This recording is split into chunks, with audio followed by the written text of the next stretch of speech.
والذین اذا فعلوا فاحشۃ،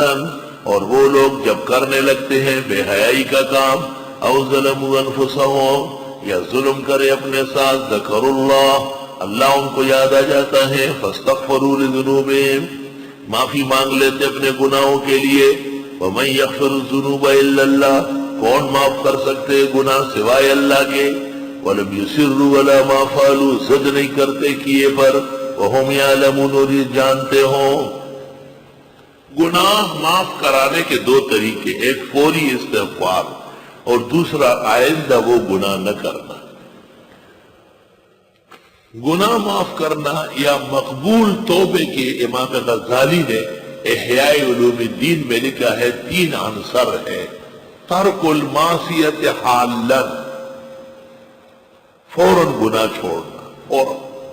ترک المعصیت حالا، والندم علی ما مضی، گزشتہ پر شرمندہ ہونا، بہت غلط ہوا ہے، معافی چاہ، خدایا معاف فرما، والعزم بعدم اتیانہ فیما اتا،